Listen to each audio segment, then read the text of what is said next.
For thousands of years, organized religion has shaped societies, influenced politics, and even started wars. It has built some of the world's greatest monuments, inspired art, and given millions a sense of belonging. Yet at the same time, it has divided people, silenced questions, and often replaced spirituality with rigid systems of control. Which raises a burning question. Does organized religion actually make sense? Or has it lost its true purpose? In this video, we're going to peel back the layers of history, tradition, and dogma to examine why organized religion, in many ways, seems to contradict the very essence of faith it claims to uphold. Think about it. Spirituality is deeply personal, a connection between you and the divine. But when institutions step in, dictating rules, enforcing rituals, and claiming exclusive access to truth, something vital gets lost. Why do different religions, all claiming to lead humanity to truth, often clash with each other? Why do power structures inside religious institutions sometimes resemble politics more than holiness? And most importantly, is it possible that the original teachings of prophets and spiritual leaders have been overshadowed by centuries of human control? This isn't about dismissing faith or denying the existence of God. On the contrary, it's about uncovering a deeper, more authentic path to spirituality, one not bound by walls, rituals, or hierarchies. Stay tuned, because what you're about to discover may challenge everything you thought you knew about religion. Whether you agree or not, this journey will force you to think critically, question boldly, and perhaps rediscover a faith that makes sense in today's world. If you were born in India, chances are you'd grow up Hindu. If you were born in Iran, you'd probably be Muslim. If you were born in Italy, odds are high you'd be Catholic. What does that tell us? It shows that religion is more about geography than truth. It's not a path to divine insight. It's a map of inherited tradition. Religions don't spread because they're true. They spread through power, conquest, law, and childhood conditioning. Think about it. When was the last time you heard someone say they spent years independently researching every faith on earth, only to land on the exact religion they just happened to be born into? That almost never happens. Instead, people are handed their beliefs long before they can think critically. That's not education, that's indoctrination. And indoctrination works best on children because they don't have the tools to question it. You're taught what is holy before you can even spell the word. You're told what to fear, what to worship, and what to avoid, all at an age when why is your most natural question. But religion trains you to stop asking. The deeper issue is this: religions demand belief without evidence. In any other area of life, this would set off alarm bells. If a stranger told you he could cure cancer with moonlight, you'd demand proof. If a salesperson promised eternal youth from drinking tap water, you'd laugh. But if someone says God spoke through a burning bush or dictated a book in a dark cave, suddenly you're expected to nod reverently, accept it without question, and feel guilty if you don't. And guilt, that's the fuel that organized religion runs on. Religion tells you that you are broken, that you were born sinful, that every thought in your head is being monitored by an invisible judge.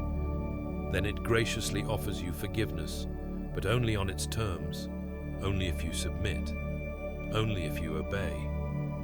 That's not love. That's psychological control. And notice the obsession isn't with ethics or compassion. It's with obedience. Many religions don't ask you to think, they ask you to follow. The rules themselves often look arbitrary. No pork, no shellfish. No sex before marriage. No working on a certain day. Cover your hair. Don't eat during daylight. The details change wildly from one faith to another. So which set of rules is correct? They can't all be. And when you examine them closely, most have nothing to do with human well-being. Yet all are declared sacred. And that word, Sacred is the ultimate conversation stopper. Once something is labeled sacred, you're not supposed to question it. Logic is no longer welcome at the table. Doubt is painted as dangerous. But here's the thing, anything that fears questions was never strong to begin with. Truth doesn't mind scrutiny, it welcomes it. Lies are the only things that need to hide. Organized religion has convinced billions of people that questioning is rebellion and that doubt is sin. But think about that. If a belief system can't survive questions, it doesn't deserve loyalty. If it can't stand up to evidence, it doesn't deserve faith. Real truth invites you to test it, to wrestle with it, to challenge it. And when you do, it remains. The problem isn't belief in God or the search for the divine. The problem is when human institutions take that search and wrap it in control, obedience, fear, and guilt. That's when spirituality is replaced by systems that care less about truth and more about power. So the next time someone tells you that a rule, a book, or an institution is sacred and therefore beyond question, remember this: truth has nothing to fear. Lies do, and the only way to know the difference is to never stop questioning. Some argue that religion gives people purpose, but purpose doesn't need mythology. You don't need a creation myth to be kind. You don't need a divine reward to be moral. If someone only does good because they want paradise or avoids evil because they fear punishment, what does that say about their character? Morality based on fear or bribery isn't morality. It's compliance. The idea that we need religion to be good is insulting. It assumes that without a God watching us, we'd all be monsters. But most people already act with decency, not because of religion, but in spite of it. In fact, some of the most moral advances in history came from people who challenged religious authority, who stood up against dogma. Abolitionists, scientists, human rights advocates, they often faced religious opposition. Let's talk about the scriptures. These are supposed to be the words of an all-knowing being, but they read like books written by ancient men. They reflect the biases, fears, and ignorance of their time. They contain violence, slavery, misogyny, tribalism, and revenge. They include stories of talking animals, magic tricks, and genocides carried out in the name of love. If you read these stories in any other context, you'd laugh. But because they're labeled sacred, people defend them. Some try to cherry-pick the nice parts. Others say it's all metaphor.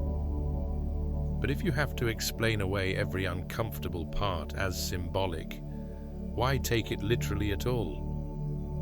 Why not just read it as mythology and move on? And then there's prayer.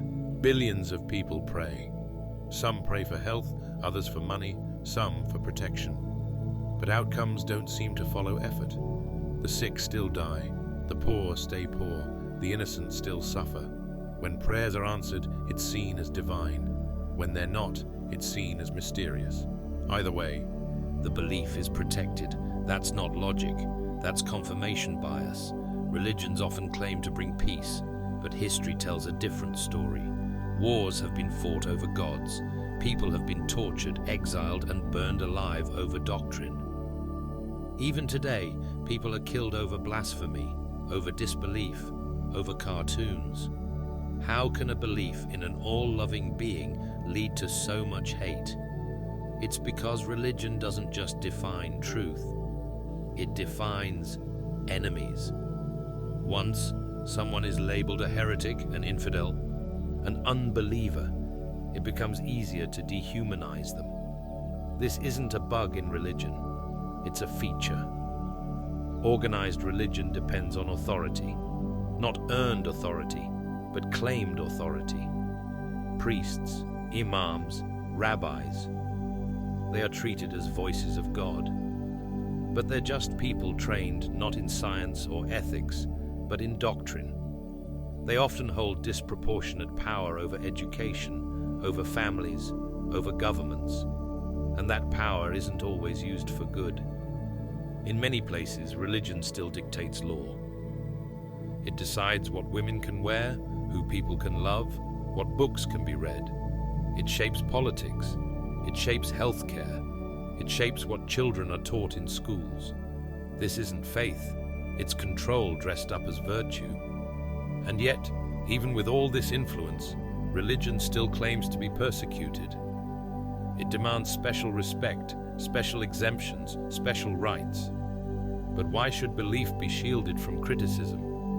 Why should faith be above questioning when every other idea must stand on evidence? There's a double standard. If you say the earth is flat, people will correct you. But if you say the creator of the universe wants you to follow dietary laws from the Bronze Age, people nod politely. That's not respect.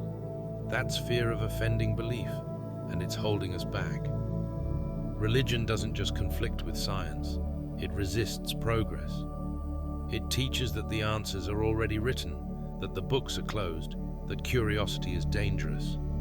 But reality is not a closed system. The universe is not finished, and neither is our understanding of it. We now know how disease spreads. We know how planets form. We know how species evolve. We've mapped the genome. We've photographed black holes. But religion is still trying to explain the world with stories written by people who thought the earth was flat and the stars were holes in the sky. It's not just outdated. It's incompatible with honest inquiry. Religion asks you to trust even when the facts say otherwise, to believe when reason says stop, to surrender your doubts instead of exploring them. That's not a path to wisdom. That's a path to submission. Organized religion often presents itself as a path to truth, but it starts with conclusions and works backwards. It tells you what is true before you have a chance to discover anything. That's not a journey, that's a script. And questioning the script is treated as betrayal. The moment a child begins to ask why, religion supplies a fixed answer. Why are we here? God. What happens after death? Heaven or hell? Why do bad things happen? It's a test. Every question has a shortcut, a placeholder, a pre-packaged explanation that doesn't invite discovery. It replaces wonder with obedience. And yet, the answers are never clear. Ask 10 religious leaders the same question, and you'll get 10 different answers. Some say God is personal. Some say he's abstract. Some say he's loving. Others say he's vengeful. Some say he's everywhere. Others say he lives in a place. The contradictions pile up. But followers are taught to never see them as contradictions. In any other system, this would fall apart. If a university professor constantly contradicted himself, you'd question his credibility. But in religion, the contradictions are sacred. They're labeled as mysteries. It's a clever way of avoiding the obvious. If something doesn't make sense, wrap it in mystery and tell people it's beyond human understanding. But that excuse has limits. Because religion doesn't just describe the unknowable, it claims to know the unknowable. It speaks for the creator of the universe. It tells you what he wants, who he loves, who he hates, what you should wear, what you should say, who you can marry, and how you should die. These are not small claims. They demand enormous evidence, but the evidence is always missing. Some argue that religion is just metaphor, that it's not meant to be taken literally. But if that's true, why are laws written based on it? Why are wars fought over it? Why are people killed for insulting it? Metaphors don't start crusades. Myths don't create theocracies. Religion only pretends to be symbolic when the facts catch up. Let's talk about the idea of divine morality. Many people believe religion gives us a moral compass. But religious morality is inconsistent. In some traditions, morality means covering your head. In others, it means killing apostates. In some, it's a sin to draw a picture. In others, it's a sin to dance. These aren't universal truths. They're cultural rules elevated by authority. If morality came from a god, we wouldn't need ethics classes. We wouldn't need courts or debates or discussion. But we do because we disagree, because moral understanding evolves. What was once considered moral, slavery, child marriage, blood sacrifice, is now condemned. Not because of religion, but because of progress in human thought. Morality is shaped by empathy, experience, and reason, not by ancient texts. Organized religion doesn't evolve easily. It resists change. It holds tightly to traditions, even when they cause harm. It took centuries for the church to admit the earth goes around the sun. It took lifetimes to accept that disease is not caused by demons. Even today, many religious institutions fight against gender equality, LGBTQ rights, and scientific education. This resistance isn't accidental, it's structural. If religion admits it was wrong about one thing, it risks unraveling the whole system. That's why it clings to dogma, not because it's right, but because it's afraid to be wrong. Look at how religion handles doubt. Doubt is punished. Questioning is framed as weakness. Some people are taught that even thinking the wrong thought is a sin. This is mental policing. It doesn't encourage growth. It breeds fear. And fear keeps people loyal, not because they're convinced, but because they're afraid of the consequences if they're not. In some countries, leaving religion is a crime. In others, it means being cut off from family, community, or career. This isn't a system that respects personal freedom. It's one that enforces identity through threat of punishment. And still, we're told religion brings peace. But peace built on silence, shame, and submission is not peace. It's a quiet form of control. True peace comes from understanding, from honesty, from allowing people to be who they are, not from threatening them with eternal fire if they don't believe a certain myth.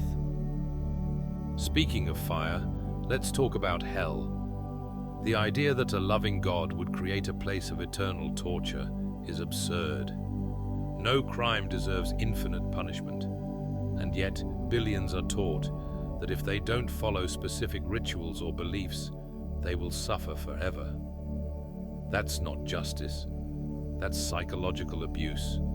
And who gets saved? That depends on the religion. In one, you must accept Jesus. In another, you must follow the 5 pillars. In another, you must keep kosher laws. Everyone believes they have the right formula. Everyone else is damned. This isn't unity. It's tribalism wearing spiritual clothes. Religions often speak of unity, but they draw lines.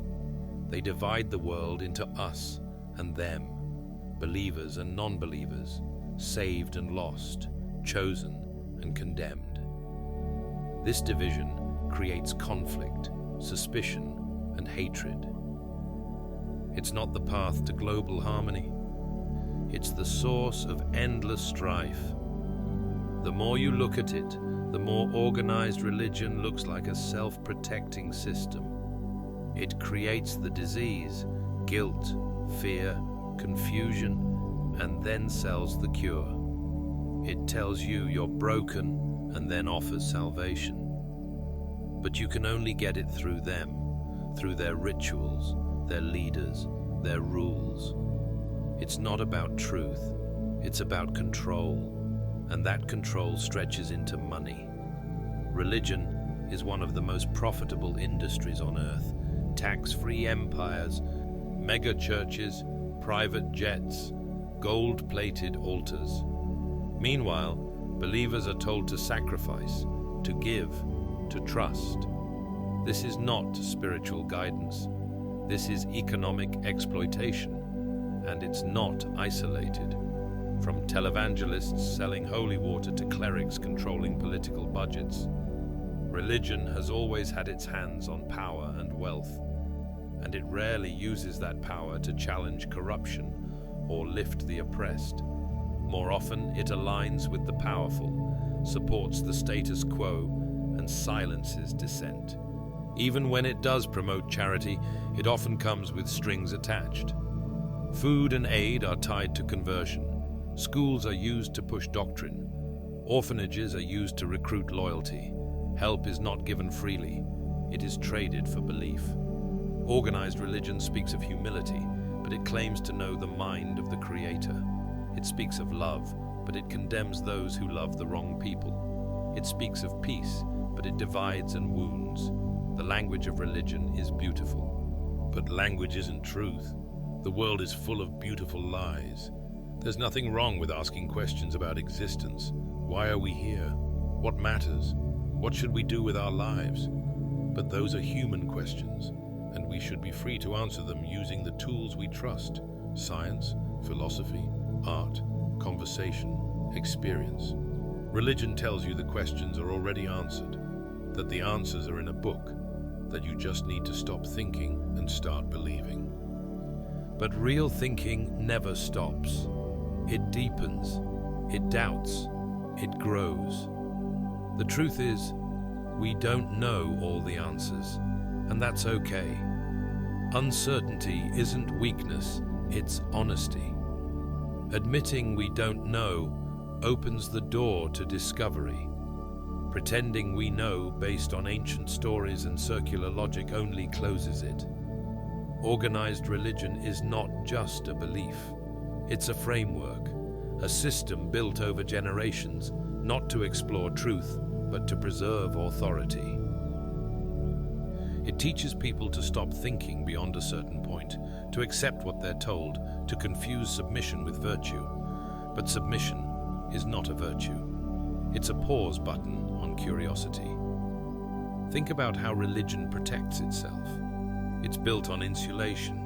It surrounds its ideas with fear, shame, ritual, repetition, and group identity. Doubt is framed as betrayal. Disagreement is punished. Apostasy is condemned. This is not the behavior of truth. It's the behavior of ideology. Religions reward certainty even when it's unearned. The more certain you are in your belief, the more devout you are seen to be. But in science, in philosophy, in honest thinking, the most dangerous stance is false certainty. Believing you know something you don't is how you stop learning. It's how you build castles on sand. We are told to admire faith, but faith means believing without evidence. That is not a strength. That is the exact definition of gullibility. In any other part of life, this would be a mistake. But religion flips the script and calls it sacred. It asks for mental gymnastics. Believe that a book written thousands of years ago by people who didn't know about germs, atoms, galaxies, or human psychology somehow contains the answers to everything. That the creator of the universe cares more about how you trim your beard than about curing disease or ending hunger. You are taught that your deepest identity must come from people you've never met. Writing laws you didn't choose in a language you don't speak during a time when slavery was normal and stoning was justice. If this weren't religion, we'd call it absurd, but it is religion. So we're told to call it holy. And these teachings are passed down with intensity. Not because they make sense, but because they're wrapped in emotion, in fear of death, in longing for purpose, in love for family, in belonging. And these things are real, but religion hijacks them. It exploits our emotions to keep the machine running. It teaches children that their eternal fate depends on following a path they never chose, that questioning it could cost them everything. This is not education. It's not spiritual exploration. It's emotional blackmail. You are told to be grateful for this system, to thank the heavens for rules you never wrote, for guilt you never asked for rituals that no longer serve you. You are told that without it, you'd be lost. But being lost is better than being trapped in a maze built by other people's fears. What's strange is that religion claims to free you, but its freedom is conditional. You are free as long as you don't ask the wrong questions or love the wrong person or walk away from the group. You are free as long as your freedom looks like obedience.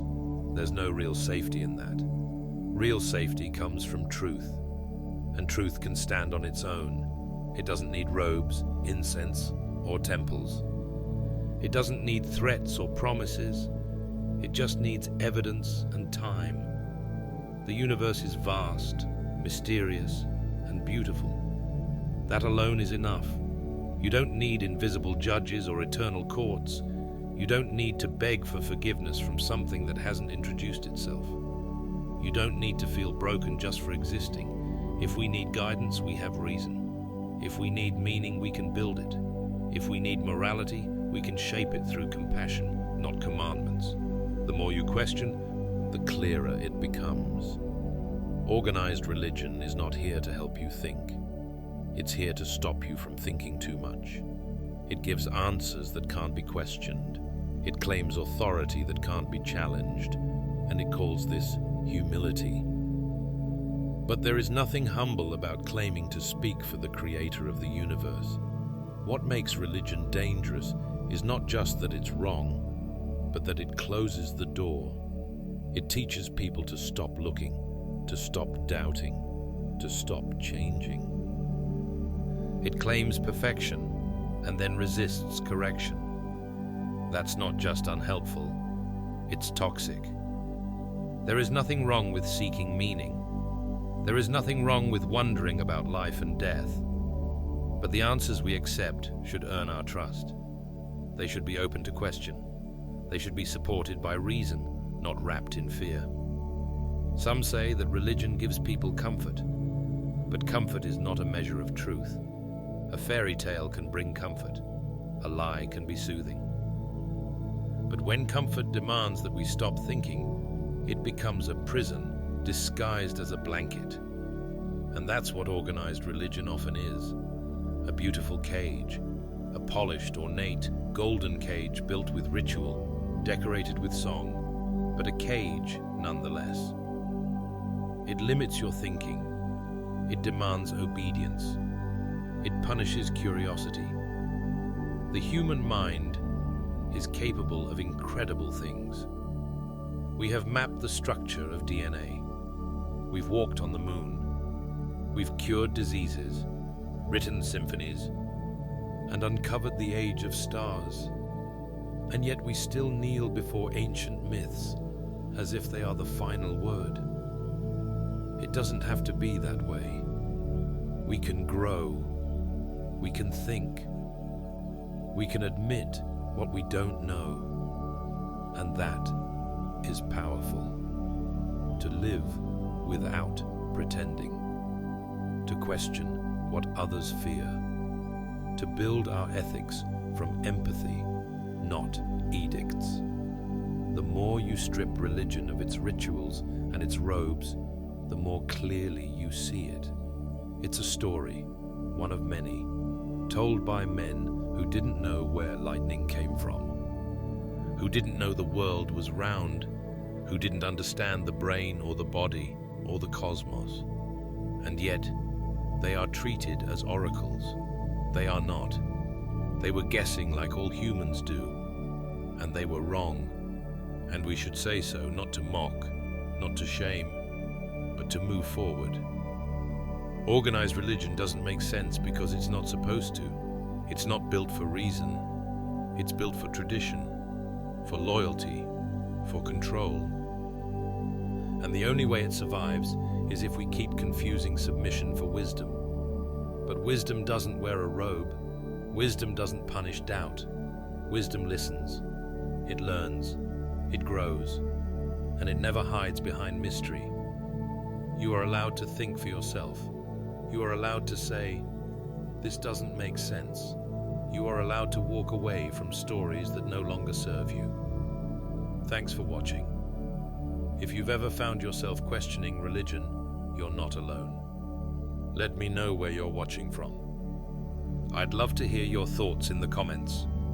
We want to sincerely thank you for taking the time to watch the video in its entirety.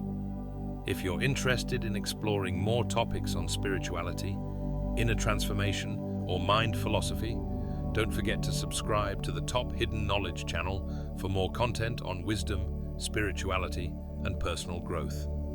Or if you have time, check out other videos on this channel. Until next time.